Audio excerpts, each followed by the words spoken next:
Hi മക്കളെ, ഇതൊരു പുതിയ സീരീസിൻ്റെ തുടക്കാട്ടോ. ഇതിൻ്റെ പേര് നിങ്ങളിടണം. എടാ, എനിക്കിപ്പോൾ എന്താണ് 24 വയസ്സായി. അപ്പോൾ ഈ 24 വയസ്സിൽ എന്താണ് പല സ്റ്റേജിൽ എനിക്ക് ചില കാര്യങ്ങളൊക്കെ പുതുതായിട്ട് ചില അറിവുകൾ കിട്ടുമ്പോൾ എനിക്ക് തോന്നുന്നു ഇത് പണ്ടേ അറിഞ്ഞിട്ട് ഞാൻ വേറെ ലെവലായി പോയെന്നെ നിങ്ങളെ. അപ്പം അങ്ങനെ ഞാൻ 17-ാം വയസ്സിൽ എനിക്ക് അറിഞ്ഞിട്ടുണ്ടായിരുന്നെങ്കിൽ എനിക്ക് ഒരുപാട് മെച്ചമുണ്ടായിരുന്ന കുറേ കാര്യങ്ങൾ നിങ്ങളോട് പറഞ്ഞു തരാൻ ഞാൻ ആഗ്രഹിക്കുന്നുണ്ട്. അപ്പോൾ അതിന് ഞാൻ തംബ്നെയിലും സീരീസിൻ്റെ പേരൊക്കെ എഴുതി, പക്ഷെ അത് ഇംഗ്ലീഷിൽ എനിക്ക് കിട്ടും, മലയാളം കിട്ടുന്നില്ല. അതായത് ഇംഗ്ലീഷിൽ ഇതിങ്ങനെയാണ്: things I wish I knew when I was 17 years old. അതായത് 17-ാം വയസ്സിൽ ഞാൻ അറിഞ്ഞിട്ടുണ്ടായിരുന്നെങ്കിൽ എന്ന് ഞാൻ ആഗ്രഹിക്കുന്ന കുറേ കാര്യങ്ങളുണ്ട്. അപ്പം അതിനെപ്പറ്റിയുള്ള ഒരു സീരീസ് ഞാൻ ചെയ്യാൻ ഉദ്ദേശിക്കും. ഉറപ്പായിട്ട് നിങ്ങൾക്ക് എന്ത് ചെയ്യും, നിങ്ങൾക്ക് അത് ഹെൽപ്ഫുൾ ആവുന്നുള്ള കാര്യം ഉറപ്പാണ്. പക്ഷേ ഒരു കാര്യം ഞാൻ ഇപ്പോൾ പറഞ്ഞു കേട്ടോ, ഞാനിത് ഗ്യാരണ്ടി ഒന്നുമില്ല. നിങ്ങളിത് കൂടുതൽ ആൾക്കാർക്ക് ഷെയർ ചെയ്ത് കൂടുതൽ വ്യൂവേഴ്സും കൂടുതൽ കമൻസും, നമ്മളൊരു കമ്മ്യൂണിറ്റി പോലെ, സാർ എൻ്റെ പ്രശ്നം ഇതാണെന്ന് പറഞ്ഞ് ആ പ്രശ്നം വെച്ച് അടുത്ത വീഡിയോ അങ്ങനെ ചെയ്യുകയാണെങ്കിൽ മാത്രമേ ഞാനിത് ചെയ്യുള്ളൂ. അപ്പോൾ എന്ത് ചെയ്യുക, ഇപ്പം തന്നെ നിങ്ങൾ ഷെയർ ചെയ്യാമെന്ന് പറഞ്ഞില്ല, ഈ വീഡിയോ ലാസ്റ്റ് വരെയൊക്കെ കണ്ടിട്ട് നിങ്ങൾക്ക് തോന്നുന്നുണ്ട് സംഭവം രസമുണ്ടല്ലോ എന്ന് തോന്നുകയാണെങ്കിൽ നിങ്ങൾ എന്ത് ചെയ്യുക, മാക്സിമം നിങ്ങൾ ഫ്രണ്ട്സിനെ ഷെയർ ചെയ്യുക, വാട്സപ്പ് സ്റ്റാറ്റസ് ഇടുക, ഗ്രൂപ്പിലിടുക, എല്ലാവർക്കും നിങ്ങൾക്ക് ഇടുന്നതിന് കുഴപ്പമില്ല. ഇത് ഓരോ സാധനങ്ങളും ഓരോ വീഡിയോസും ഭയങ്കര മുത്തുമണികളായിരിക്കും, അടിപൊളി സാധനങ്ങളായിരിക്കും തന്നെയാണ് എനിക്ക് തോന്നുന്നത്. ഓക്കെ ആണല്ലോ? അപ്പോൾ റെഡിയാണല്ലോ? അപ്പോൾ എന്ത് ചെയ്യാം, നമുക്ക് തുടങ്ങാം. ആദ്യം ഞാൻ എന്ത് ചെയ്യാം, എൻ്റെ കഥ 10-ാം ക്ലാസ്സിൽ പഴയ ഒരു സ്ലൈഡ് മേലെ എഴുതി വെച്ചാൽ ഓക്കെ, നിങ്ങളുടെ സെറ്റിലെ പാടാൻ കാണാൻ തോന്നുന്നുണ്ട്. Okay right. എടാ, അതിന് മുമ്പ് ഒരു കാര്യം കേട്ടോ, ഇതിൻ്റെ മലയാളം നല്ല വൃത്തിയിലൊരു തംബ്നെയിലൊക്കെ ഇടാൻ പറ്റുന്ന ഒരു മലയാളം ഉണ്ട്, നിങ്ങൾ കമൻറ്റ് ഇട്ടോ, ഞാൻ എന്ത് ചെയ്യാം, വിത്ത് ക്രെഡിറ്റ് ഞാനത് തംബ്നെയിലാക്കി കളയാം. Okay right. ഫസ്റ്റ് ഞാൻ എന്ത് ചെയ്യാം, എൻ്റെ കഥ പറയാം. നിങ്ങൾ കേട്ട് മടുത്ത കഥയാണ്, എന്നാൽ എന്താ ഒരിക്കൽ കൂടെ പറയണം, ഇത് പുതിയൊരു ഡയമെൻഷൻ ഞാൻ പറയാൻ പോകുന്നു. അറിയുന്ന കാര്യങ്ങളാണെങ്കിൽ നിങ്ങൾ ചിരിച്ചാൽ മതി, സാർ ഇത് പണ്ടേ കേട്ടിട്ടുണ്ടെന്ന് പറയരുത് കേട്ടോ.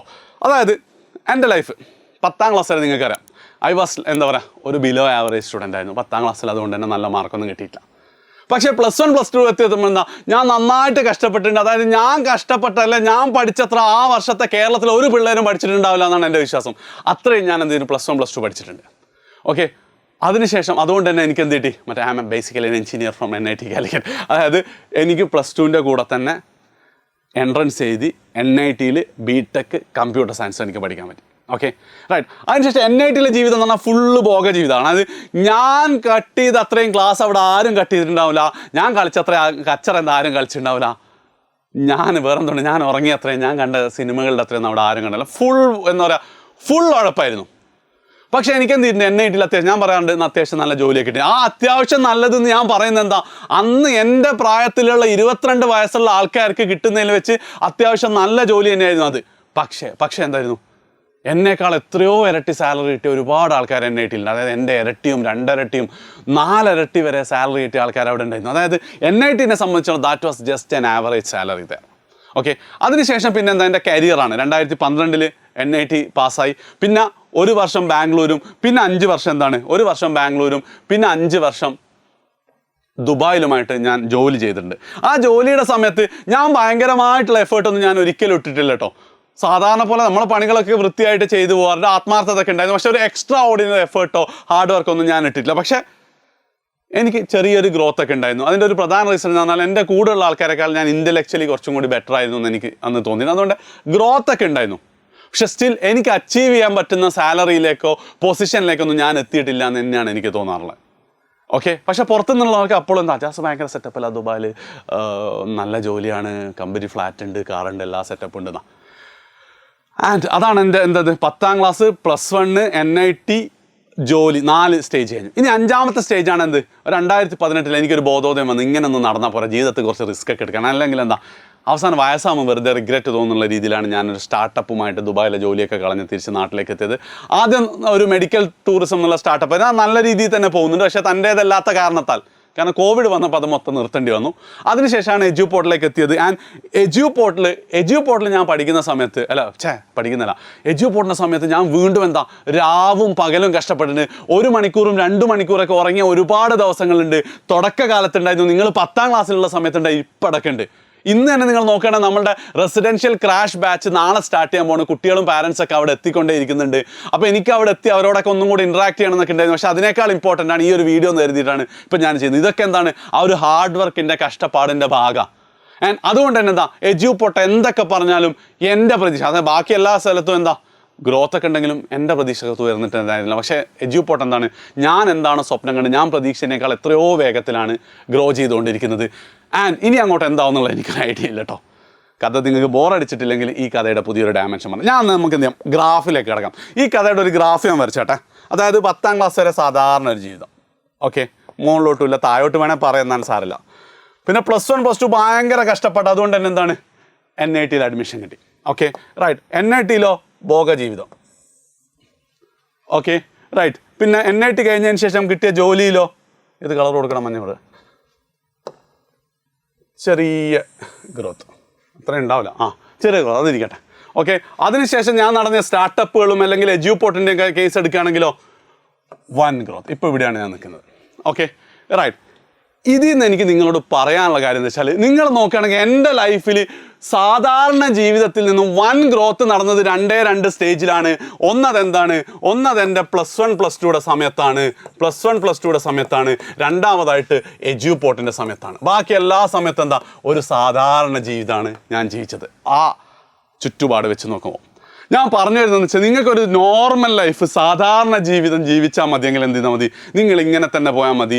നിങ്ങളുടെ ചുറ്റുപാടുമുള്ള 99% ആൾക്കാരും അങ്ങനെയായിരിക്കും, നിങ്ങളെ പാരൻസൊക്കെ. അതായത് അവർക്ക് ജോലിയുണ്ട്, ഇടയ്ക്ക് ചെറിയ ഇൻക്രിമെൻ്റ് ഒക്കെ കിട്ടും, ചിലപ്പോൾ ഒരു ജോലി മാറുമ്പോൾ കുറച്ചും കൂടി ഇൻക്രിമെൻ്റ് കിട്ടും. പക്ഷേ ഇങ്ങനെ അങ്ങോട്ട് പോകാല്ലേ, ജീവിതത്തിൽ വലിയൊരു ഗ്രോത്ത് ഒന്നും സംഭവിക്കുന്നില്ല. ആൻഡ് നിങ്ങൾ പ്രത്യേകം ശ്രദ്ധിക്കണം, എന്ത് പല പാരൻസ്, നിങ്ങളെ പാരൻസ് അവിടെ ശമ്പളമൊക്കെ കൂടിയുണ്ട്, പക്ഷെ ഒന്നും ബാക്കിയാവുന്നില്ല, പണ്ടത്തെ അത്ര തന്നെയേ ഉള്ളൂ എന്ന് പറയാറുണ്ടല്ലേ. അതൊക്കെ എൻ്റെ ഈ സീരീസിലെ മുത്തുമണി വീഡിയോസ് ആട്ടെ. ഇൻഫ്ലേഷൻ എന്നൊക്കെ പറയുന്ന കൺസെപ്റ്റൊക്കെ അതിൻ്റെ റീസൺ വേറൊന്നുമല്ലടാ. അത് അവർക്ക് സാലറി കൂടുമ്പോൾ അതിനേക്കാൾ എത്രയോ വേഗത്തിലാണ് ജീവിത ചെലവ് കൂടുന്നത്. 140 ഉറുപ്പ്യക്കുള്ള കോഴി ഇന്നലെ ഞാൻ നോക്കുമ്പോൾ 220 ഉറുപ്പ്യ. അതേപോലെ ഗ്യാസും കുറ്റിയൊക്കെ ഇല്ല, ഗ്യാസും നിങ്ങൾക്ക് അതിനെക്കുറിച്ചൊന്നും അറിയില്ല, ഗ്യാസും കുറ്റിക്കൊക്കെ എന്താ 400 ഉറുപ്പ്യൊക്കെ ഒറ്റയടിക്ക് കയറ്റുന്നത്. അപ്പം ആ രീതിയിൽ സാലറി കൂടുന്നതിനനുസരിച്ച് നമ്മൾ ജീവിത ചെലവ് കൂടിയിട്ട് വലിയ മെച്ചമൊന്നുമില്ലാണ്ട് ഇങ്ങനെ പോകും. അതേ സ്ഥാനത്ത് ജീവിതത്തിൽ ഏതെങ്കിലും പോയിന്റിൽ നിങ്ങൾക്ക് എക്സ്ട്രാ ഓർഡിനറി ഗ്രോത്ത് വേണോ, ആ പോയിന്റിലൊക്കെ നിർബന്ധമായും നിങ്ങൾ ചെയ്യേണ്ട ഒരു കാര്യമുണ്ട്. അതെന്താടാ, അതിൻ്റെ പേരെന്നാണ് ഹാർഡ് വർക്ക്, അല്ലെങ്കിൽ കൺസിസ്റ്റൻ്റ് ആയിട്ട് ഹാർഡ് വർക്ക് ചെയ്യുക എന്നുള്ളത്. അതായത് നിങ്ങൾ നോക്കുക, നിങ്ങളെ ചുറ്റുപാടുമുള്ള നിങ്ങൾക്ക് ഏറ്റവും അഡ്മയർ ചെയ്യുന്ന ആരാണെങ്കിലും അവരൊക്കെ ജീവിതത്തിലുണ്ടാവും. അവരൊക്കെ ജീവിതത്തിൽ ഇതുപോലെ ഉറങ്ങാത്ത രാത്രികളുടെ കഥകൾ പറയാനുണ്ടാവും, കഷ്ടപ്പാടിൻ്റെ കഥകൾ പറയാനുണ്ടാവും. അപ്പോൾ ആ സമയത്ത് മാത്രമാണ് ഇതുപോലത്തെ എക്സ്ട്രാ ഓർഡിനറി ഗ്രോത്തുകൾ നിങ്ങൾക്ക് കിട്ടുക. ഓക്കെ, ഇനി ഞാൻ മറ്റൊരു കാര്യം കൂടി പറയാം. ഇങ്ങനെയുള്ള കുറേ ഗ്രോത്തുകൾ ചേർന്നിട്ടാണ് നമ്മൾ സക്സസ് എന്ന് പറയുക. ആ സക്സസ് എന്ന് പറഞ്ഞാൽ വളരെ റിലേറ്റീവ്സ് ആണ്. എനിക്കിപ്പോൾ വേണേൽ പറയാം, ഞാൻ ഭയങ്കര സക്സസ്ഫുള്ളാണ്. അല്ലെ, നിങ്ങൾക്ക് ചിലപ്പോൾ എന്നെ കാണുമ്പോൾ തോന്നും ഞാൻ ഭയങ്കര സക്സസ്ഫുള്ളാണ്. അല്ലെങ്കിൽ എന്താ, നിങ്ങൾ വേറെ യൂസുഫ് അലിയായിട്ട് ഞാൻ പറയാം ഇയാൾ എന്തെന്ന് തോന്നുന്നത്. അതായത് ഇങ്ങനെയുള്ള കുറേ ഗ്രോത്തുകൾ ഇങ്ങനെ കണ്ടിന്യൂസ് ആയിട്ട് നടക്കുമ്പോഴാണ് നമ്മൾ അവരെന്ത് ചെയ്യുന്നത്, സക്സസ്ഫുൾ ആൾക്കാരെന്ന് പറയുന്നത് ഒന്നാമത്തെ കാര്യം. ഇനി രണ്ടാമത്തെ കാര്യം ഞാൻ പറയുന്നത് വെച്ചാൽ, ഈ ഗ്രോത്ത് എത്ര നേരത്തെ തുടങ്ങുന്നോ അത്രയും ഈസി ആയിരിക്കും ഗ്രോ ചെയ്യാൻ. അതായത് ഇപ്പം നിങ്ങൾ എടുക്കുന്ന എഫേർട്ട് ഒരു 5 വർഷം കഴിഞ്ഞിട്ടാണ് നിങ്ങൾ എടുക്കാൻ തീരുമാനിച്ചെങ്കിൽ, ഇപ്പോൾ എടുത്തതിന് 5 ഇരട്ടി എത്തിയാലേ നിങ്ങൾക്ക് കിട്ടാൻ പോകുന്ന ഗ്രോത്ത് സെയിം ആവുള്ളൂ. ഇപ്പോൾ എടുത്തതിന് 5 ഇരട്ടി ഹാർഡ് വർക്ക് നിങ്ങൾ ചെയ്താലേ നിങ്ങൾക്ക് ഇതേപോലത്തെ ഒരു ഗ്രോത്ത് കിട്ടാൻ ചാൻസ്. അതാണ് ആസ് ഏർലി ആസ് ബെറ്റർ. ഇപ്പം +1 +2 ആ റൈറ്റ് ടൈമിൽ ഞാൻ ഹാർഡ് വർക്ക് ചെയ്തുകൊണ്ട് ഇവിടെ വരെ എത്താൻ പറ്റും. അല്ലെങ്കിൽ ഞാൻ ഇവിടെ എന്തുണ്ടാവും, ഏതെങ്കിലും ഒരു ജോലിയിലൊക്കെ ചെയ്ത് ഇങ്ങനെ കഴിയുന്നുണ്ട്, ഇവിടെ ഇങ്ങനെ കളിക്കുന്നുണ്ടായിരിക്കും. റൈറ്റ്, ഇപ്പം ഞാൻ എടുത്ത് ഇവിടെയാണ്. സാധനം മനസ്സിലായില്ലേ? ഇനി അടുത്തൊരു കാര്യം കൂടെ എനിക്ക് പറയാനുള്ളത് എന്താ വെച്ചാൽ, എപ്പോഴും ഇങ്ങനെ ഗ്രോ ചെയ്തുകൊണ്ട് നിൽക്കണമെന്നൊന്നും ഇല്ല കേട്ടോ. ഏതെങ്കിലും പോയിന്റിലൊക്കെ നിങ്ങൾക്ക് റെസ്റ്റ് എടുക്കുന്നതിനും കംഫർട്ട് സോണിൽ നിൽക്കുന്നതിനൊന്നും ഒരു പ്രശ്നമില്ല. എൻ്റെ കംഫർട്ട് സോണായിരുന്നു ഇത്. NIT വേറൊരു കംഫർട്ട് സോണായിരുന്നു ഇതിൽ ഞാൻ കുറച്ചൊക്കെ റിഗ്രറ്റ് ചെയ്യുന്നുണ്ട്. NITയിലെ 4 വർഷം ഞാൻ ഉഴപ്പിയതിൽ എന്തില്ല, ഞാൻ റിഗ്രറ്റ് ചെയ്യുന്നില്ല എന്ന് മാത്രമല്ല, എൻ്റെ ജീവിതത്തിൽ ഏറ്റവും ബെസ്റ്റ് 4 വർഷമാണ് അതെന്ന് ഇപ്പോഴും ഞാൻ കരുതുന്നത്. അപ്പം ഏതെങ്കിലും ഒരു പോയിന്റിലേക്ക് എത്തിയിട്ട് കുറച്ച് കാലം വെറുതെ ഇരിക്കുന്ന കുഴപ്പമില്ല, അപ്പോൾ ഗ്രോത്ത് ഉണ്ടാവില്ല എന്നുള്ളൂ. പക്ഷെ നമ്മളെ ലൈഫ് നോർമലായിട്ട് അങ്ങ് മുന്നോട്ട്. പിന്നെ നമുക്ക് എന്ത് ചെയ്യണം, ഗ്രോ ചെയ്യണമെങ്കിൽ വീണ്ടും ഹാർഡ് വർക്ക് ചെയ്യാം, പിന്നെ കുറച്ചെല്ലാം വെറുതെ ഇരിക്കുക വീണ്ടും. അപ്പം എന്താണ്, ഗ്രോത്ത് ആണെങ്കിൽ വളരെ വളരെ വളരെ ഇമ്പോർട്ടൻ്റ് ആണ് ഹാർഡ് വർക്ക്. അതായത് നിങ്ങളെ സംബന്ധിച്ചിടത്തോളം 2 സ്റ്റേജുകളെ പോയിട്ടുള്ളൂ. ആ സ്റ്റേജ് കഴിഞ്ഞിട്ട് എന്തുണ്ട് നിങ്ങൾക്ക് ചെയ്യാൻ പറ്റും. ഒരു എക്സാമ്പിൾ കൂടെ ഞാൻ പറഞ്ഞുതരാം. അതായത് NITയിൽ എന്ത് ചെയ്യാറുണ്ടായിരുന്നു, എല്ലാ വർഷവും ഗൂഗിൾ പ്ലേസ്മെൻറ്റിന് വരും. പ്ലേസ്മെൻറ്റിന് വരും എല്ലാ വർഷവും വരും. ഒരാളെ എടുക്കേണ്ട അവർ പോകും, എല്ലാ വർഷവും അവർ വരും. ഞങ്ങൾ ചെല്ലുമ്പോൾ ആരെ എടുക്കേണ്ട പോയത്. അപ്പം ഞങ്ങളൊക്കെ തമാശ, ഗൂഗിൾ ഞങ്ങളെ അർഹിക്കുന്നില്ല ഞങ്ങൾ പറയാം. പക്ഷെ എന്താ, അവരെ എക്സ്പെക്റ്റേഷനുള്ള കുട്ടികൾ NITയിൽ നിന്ന് ഇറങ്ങുന്നുണ്ടായിരുന്നില്ല. പക്ഷെ ഞാൻ പഠിച്ചിറങ്ങി നെക്സ്റ്റ് ഇയറിൽ എന്താണ്, ഒരു പയ്യന് ഗൂഗിളിൽ പ്ലേസ്മെൻറ്റ്, അതും 1.5 കോടി രൂപ വാർഷിക ശമ്പളം, ഏകദേശം 15 ലക്ഷം രൂപ മാസത്തിൽ. അപ്പോൾ എനിക്കൊക്കെ സത്യം പറഞ്ഞാൽ നല്ല അസൂയ വന്നിട്ട്, ഏതാടാവൻ എന്നൊക്കെ ഉള്ളതിൽ. നമ്മളൊക്കെ ഒരു ഡ്രീം കമ്പനി അല്ലേ. നോക്കുമ്പോൾ അവൻ BTech അല്ലായിരുന്നു, MTech ആയിരുന്നു. അപ്പം എനിക്ക് കുറച്ച് ആശ്വാസം, BTech അല്ലായിരുന്നല്ലേ. അപ്പം ഞാൻ എന്താ എൻ്റെ സംഭവം നോക്കുമ്പോൾ, അവൻ പഠിച്ച ഏതാണോ, വിശ്വജ്യോതി എഞ്ചിനീയറിംഗ് കോളേജിലായിരുന്നു. ഞാൻ ആദ്യമായിട്ട് ആ കോളേജിനെ പറ്റി അന്നാ കേൾക്കുന്നത്. അതായത് ആ എഞ്ചിനീയറിംഗ് കോളേജ് നിങ്ങൾ പറയാം ഇപ്പോഴത്തെ കീം എൻട്രൻസ് ഒക്കെ എഴുതിയിട്ട് ഗവൺമെൻറ് കോളേജൊന്നും കിട്ടാതെ പോകുന്ന ആൾക്കാർ പോയി പഠിക്കുന്ന കോളേജാണത്. അതായത് അവൻ്റെ 10ാം ക്ലാസ്സും അവൻ്റെ +2 എന്താണ് സാധാരണ പോലെ പോയത്. പക്ഷെ ഒരുപക്ഷെ അവനെ എനിക്ക് നേരിട്ട് പരിചയമില്ല. അവൻ ബിടെക്കിന് നന്നായി പഠിച്ചിട്ടായിരിക്കും NIT-യിലേക്ക് MTech കയറിയിട്ടുണ്ടാവുക. അല്ലെങ്കിൽ NIT-യിൽ MTech വന്നതിന് ശേഷം നല്ല രീതിയിൽ അവൻ കഷ്ടപ്പെട്ടുകൊണ്ട് മാത്രമാണ് ഗൂഗിൾ അങ്ങനെ ഇങ്ങനെയൊന്നും ജോലി കൊടുക്കില്ല. എന്ത് ചെയ്യുക, അവൻ അവിടുന്ന് ഗൂഗിളിലേക്ക് പ്ലേസ്ഡ് ആയത്. മനസ്സിലായോ? അതായത് ഈ +1 +2 പോയാൽ കുഴപ്പമില്ല, അടുത്ത സ്റ്റേജിൽ നന്നായി കഷ്ടപ്പെടാൻ നിങ്ങൾക്ക് ആ ഗ്രോത്ത് കിട്ടും. വേറൊരു കാര്യം കൂടെ പറയാം, എൻ്റെ ബാച്ചിൽ ഞാൻ CS ആയിരുന്നല്ലോ, എൻ്റെ ബാച്ചിൽ ഒരുപാട് ആൾക്കാരെന്തുണ്ട് ക്യാമ്പസ് പ്ലേസ്മെൻറ്റ് ഗൂഗിളിൽ കിട്ടാതെ വേറെ പല ജോലിയും കൊണ്ട് ഇപ്പോൾ അതേ ഗൂഗിളിൽ തന്നെ എത്തിയിട്ടുണ്ട്. അവരവിടുന്ന് വീണ്ടും കഷ്ടപ്പെട്ടിട്ടുണ്ടാവും. കാര്യം മനസ്സിലായില്ലേ? അപ്പം ഇതാണ് എനിക്ക് നിങ്ങളോട് ആദ്യമായിട്ട് പറയാനുള്ള മൊഴിമുത്ത് എന്ന് പറയുന്നത്. എന്താ? ഗ്രോത്ത് അഥവാ success is equal to growth അഥവാ സക്സസ് ഈസ് ഡയറക്ട്ലി പ്രൊപ്പോർഷണൽ. ഇതന്നെയല്ലോ ഡയറക്ട്ലി പ്രൊപ്പോർഷണലിൻ്റെ ചിഹ്നം. എന്താണ്? Consistent hard work. എപ്പോഴും നിങ്ങളെ മനസ്സിലുണ്ടാവണം. ഏതെങ്കിലും പോയിന്റിൽ നിങ്ങൾക്ക് തോന്നും ഇങ്ങനെ ജീവിച്ചാൽ പരം മാറണം എന്നുണ്ടെങ്കിൽ തീരുമാനിക്കുക, ഹാർഡ് വർക്ക് ചെയ്യാം. ഓക്കെ, സംഭവം റെഡിയാണല്ലോ. അപ്പം അടുത്ത വീഡിയോ വേണമെങ്കിൽ എനിക്കിതിന് കുറേ കമൻറ്റുകളും കുറേ ഷെയറും കുറേ വ്യൂസൊക്കെ കിട്ടിയാലേ അടുത്ത വീഡിയോ ആയിട്ടുള്ളൂ. മൊഴിമുത്തുകളാണ്.